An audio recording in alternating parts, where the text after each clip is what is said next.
Salut chers fidèles abonnés de la chaîne Cliquez pour gagner. J'espère que vous allez très bien. Alors, dans cette vidéo aujourd'hui, nous allons parler de l'actualité en crypto-monnaie comme nous avons l'habitude de le faire ici sur ces chaînes. Mais nous allons apporter un plus. Ce plus c'est quoi? Nous allons parler des milliardaires. Nous allons donner le nom des milliardaires bien positionnés en crypto-monnaie. Et vous serez étonné par l'analyse et la remarque que j'ai pu faire dans cette liste. Restez connectés, vous allez jusqu'à la fin, vous allez voir et comprendre. Et comment ils ont fait même pour devenir milliardaires. Oui, comment ils ont fait. Sont-ils des vrais milliardaires? Point d'interrogation. Ou on veut nous faire croire qu'ils sont des milliardaires. Franchement, l'histoire, vous allez comprendre. Nous allons aussi parler de l'affaire FTX. Oui, FTX, les gars. FTX, oui, quelque chose se passe. Et quelque chose se prépare. Nous allons parler de OKX. Nous allons parler aussi d'un exemple d'un investisseur. Oui, d'un investisseur qui est une entreprise qui investit dans les crypto-monnaies depuis 2014 et qui ont décidé de prendre une décision l'année passée. Vous allez comprendre. Alors, si vous n'êtes pas encore un fidèle abonné, prenez l'agréable plaisir de vous abonner et d'activer la cloche de notification pour ne rater aucune de nos prochaines vidéos. Je tiens à remercier depuis ces quelques jours les commentaires encourageants que vous laissez en description de nos vidéos. Il y a quelqu'un qui me pose quelqu'un qui dit clairement que il se demande comment j'arrive à faire 2 vidéos par jour. Combien de temps je passe? Franchement, il n'arrive pas à comprendre. Mon frère, ma soeur, toi qui as posé la question, franchement, ce n'est pas facile. Ce n'est pas facile. Oui. Les producteurs de contenu savent que ce n'est pas facile de produire 2 contenus, plus des vidéos short, animer Instagram, Twitter et TikTok au même moment. Ce n'est pas facile. Ce n'est pas facile. Et il y a d'autres personnes, il y a une personne qui a écrit un commentaire la dernière fois qui disait, il remarque que d'autres influenceurs copient le modèle. C'est bien. Moi, je trouve ça très bien parce que moi aussi, j'ai appris de d'autres influenceurs. En ce sens-là, on copie ce qui est bien. Voilà. Donc, ceux qui imitent ou imitent quelqu'un pour gagner, je trouve que c'est très bien parce qu'on fait un bon travail ici. Ça prouve que le travail qui s'abat sur ces chaînes est appréciable. Et pour que vous puissiez nous encourager, donnez un j'aime ou un dislike. Et si vous n'êtes pas encore un abonné, abonnez-vous rapidement. Alors, ce matin, on vient avec cette information. Pour survivre dans l'écosystème des crypto-monnaies, on dit pour survivre, on ne dit pas pour vivre. Pour survivre, c'est une question de survie. Il faut 3 qualités. La patience, les gars. La maîtrise de soi. La confiance en soi. C'est important, les gars. Pour survivre, on ne dit pas pour vivre parce que la survie est différente de la vie. Tu luttes pour vivre cette fois-ci dans cet écosystème-là. Et c'est en ce sens-là, notre cours en ligne de Cliquer pour gagner t'aide, surtout le groupe VIP, si tu suis ce groupe-là, t'aide à être patient.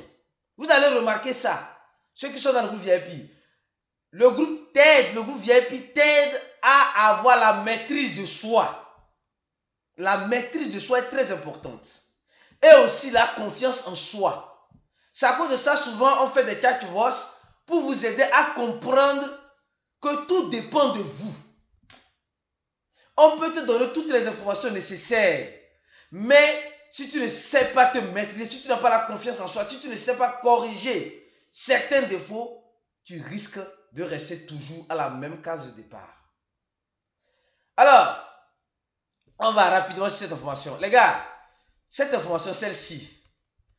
D'abord, on nous dit ici que OKX, l'échangeur OKX montre ses réserves en crypto-monnaie. Oui. Bon, nous savons que cette affaire de réserve, on dit active limpos. Les actifs clairs, quoi. Voilà. Et ils ont montré leurs réserves en Bitcoin, en Ethereum et en USDT. C'est bien de montrer ses réserves, tout cela, mais on a vu des gens qui ont montré les réserves, des échangeurs qui ont montré des réserves, des échangeurs qui ont fait l'audit de leurs réserves, malgré ça, ça ne les a pas empêchés d'aller là où elles sont aujourd'hui. Oui. Donc, cette affaire de réserve, c'est vrai, ça rassure les investisseurs que nous sommes. Mais, attention, les échangeurs centralisés ne sont pas des lieux où vous devez déposer vos crypto-monnaies sur le long terme. Vous devez apprendre ça, s'il vous plaît. Alors, on continue la vidéo. Rapidement, cette information-là. On dit Peter, c'est qui? Je peux dire, c'est l'un des responsables qui fait partie d'une entreprise de gestion de risque, de capital de risque, qui a fait quoi? Ah oui. Pourquoi je vous apporte cette information? Ils disent ici, son premier investir in Bitcoin in 2014. Ils ont commencé par investir dans le Bitcoin en 2014. Vous allez comprendre pourquoi ce facteur patience est important dans cette information. En 2014, ils ont commencé par investir et ils ont décidé de vendre tout. Et ce dernier-là, on dit un grand apoyador. Il est un grand supporter du candidat républicain, l'ex-président Donald Trump. Et en 2014, il investissait. Et en 2022, en avril 2022, à cette époque-là, il s'agit de grande partie de sa participation en crypto-monnaie. Ils ont vendu une grande quantité de leur participation en crypto-monnaie. Oui. De 2014, regardez 2014, 2015, 2014, 2015, 2016, 2017, 2018, 2019, 2020, 2021 et 2022. 9 ans. C'est vous, regardez, 9 ans, après 9 ans, ils ont décidé de vendre une partie de leur crypto-monnaie. En ce moment, le Bitcoin coûtait presque 44 000 $. Et on disait que ça allait aller encore un peu plus. Vous voyez un peu combien de fois pendant 9 ans, je dis bel et bien 9 ans, où ils ont acheté le Bitcoin et d'autres crypto-actifs. Et en 2022, ils ont décidé de vendre une grande quantité. Bon, toi qui me regardes, excuse-moi la question que je vais te poser. Pendant combien de temps tu as commencé par investir dans les crypto-monnaies? Et ce temps que ça fait combien de temps? Écris ça en commentaire de la vidéo, s'il te plaît. Je suis sûr que tu as compris le message que j'ai voulu te faire passer aujourd'hui dans cette information. On continue pour que la vidéo ne soit pas trop longue. Bon, désolé les gars. Ici, on nous dit ici, le nouveau CEO de FTX, du côté FTX, dit qu'il va revenir avec la plateforme. Oui, le nouveau CEO qui est je peux dire l'avocat, qui dit qu'il va revenir avec ftx.com. Il ne dit pas FTX Global, il ne dit pas FTX des États-Unis, il dit FTX Global, je crois bien. Et il dit qu'il ne converse consent. On ne peut la connaître, parle avec l'ex-fondateur. Il dit, je n'ai pas besoin de parler avec lui. Il n'a pas besoin de nous dire ce que nous savons déjà. Donc ça veut dire simplement que FTX pense revenir. Et qui parle de FTX parle de sa monnaie FTT. Et depuis quelque temps, FTT a fait quoi? FTT de FTX a fait feu. Oui, elle a fait feu. Grave même. Vous voyez, 23%.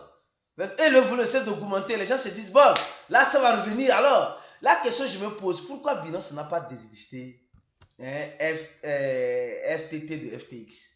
Pourquoi ils n'ont pas désisté totalement? Ils ont désisté dans certaines parités Bitcoin et USDT. Ils ont laissé en BUSD simplement. Bon, qu'est-ce qui se passe? De toute façon, on nous informe que FTX peut revenir.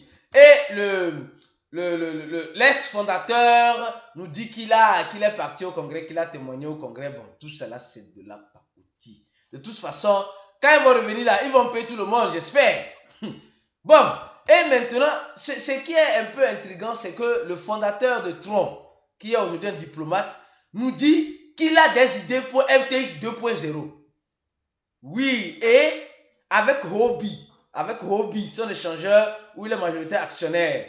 Et il va nous partager les informations dans les jours à venir. Donc, New FTX, donc le nouveau FTX arrive.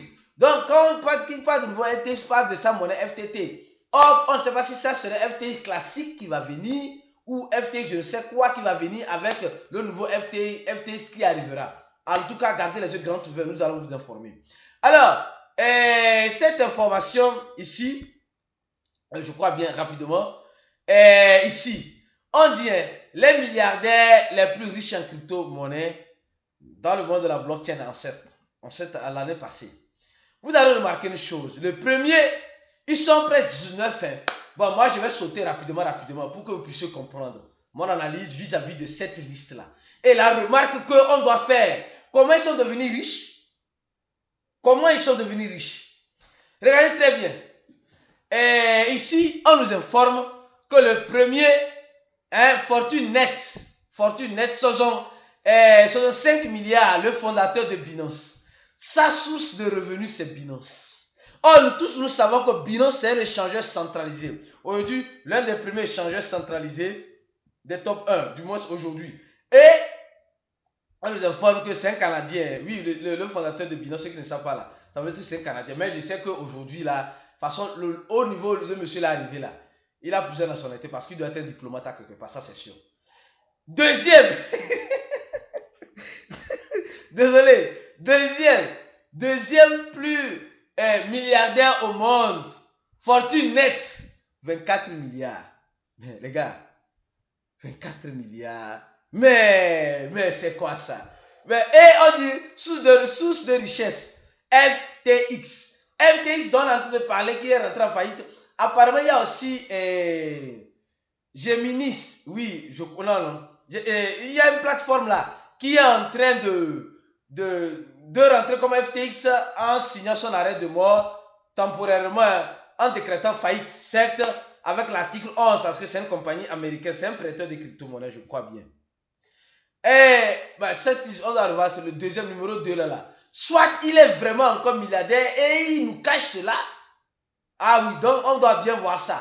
Numéro 2 là, je ne suis pas d'accord. Je ne suis pas d'accord parce que il ne peut pas avoir 24 milliards encore. C'est vrai, c'est une vieille liste. C'est une vieille liste avant le fondement de FTX. Mais il ne peut pas avoir 24 milliards et rester encore, laisser les gens encore. Non, c'est pas sérieux.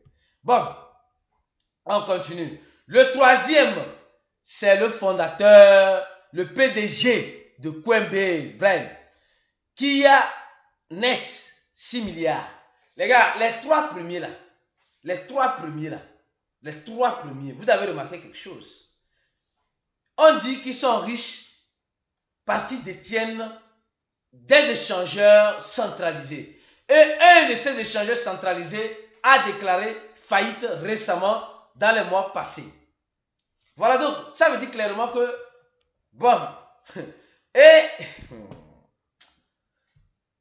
si on continue dans la liste, vous allez voir le quatrième, c'est un cofondateur de FTX aussi. Un cofondateur de FTX avec la même monnaie FTT. Le cinquième, c'est le cofondateur de Ripple. C'est pourquoi je vous dis, les gens de Ripple, ils ont du cash dans le cash. Aïe, ils ont du cash dans le cash, il n'y a rien à faire. Et quand on continue, on voit les jumeaux qui ont créé, je crois bien, Facebook avant que Mark vienne prendre toutes ces histoires de tralala là, et qui détiennent aussi un échangeur aussi. Le huitième aussi, il est en Corée du Sud, qui est le fondateur d'un échangeur aussi. Vous voyez? Et on continue. Neuvième, le fondateur d'un échangeur. Dixième, un fondateur, un co-associé de Ripple. Et ça continue, et ça continue, et ça continue, et ça continue. Après, encore, échangeur, source de revenus, échangeur. Source de revenus, encore, échangeur. Et ça continue, et ça continue, et ça continue, et ça continue. Voilà pourquoi vous n'avez pas remarqué quelque chose. pays, États-Unis. Pays, Corée du Sud. Pays, États-Unis. Regardez très bien. C'est la remarque que moi j'ai pu faire. États-Unis, Corée du Sud. États-Unis encore. États-Unis encore. États-Unis encore. États-Unis encore. États-Unis encore. Et Canada. Bon. Mes frères, la remarque que j'ai pu faire là. Ils sont devenus riches grâce aux échangeurs qu'ils ont mis en place, centralisés qu'ils ont mis en place. Secondo, la plupart sont des Américains. La plupart sont des Américains. La plupart sont des Américains. On n'a même pas vu un Africain dedans là-bas. Ni un Français, ni un Européen. La plupart, j'ai dit bien, la plupart sont des Américains qui ont développé des plateformes. Et ces plateformes-là, franchement les gars, je me suis reposé cette question avant de faire cette vidéo-là. Nous les francophones, là, on a quel problème? Non, sérieux. Nous les francophones, là, on a quel problème? Franchement, posez-vous la question. Il faut que, quand on va refaire cette liste-là, en 2023, là, en fin d'année 2023, là, ou 2024, là, qu'il y ait des francophones dedans. Que toi qui me regardes là, je souhaite que tu te retrouves dans cette liste-là. Oui, oui. Nous aussi, on doit innover, on doit apporter notre pierre à l'édifice de cet écosystème-là. Pas on va compter les milliardaires dans le public anglophone ou dans les pays américains. Non. On doit aussi avoir des pays francophones. Mieux encore, des Africains.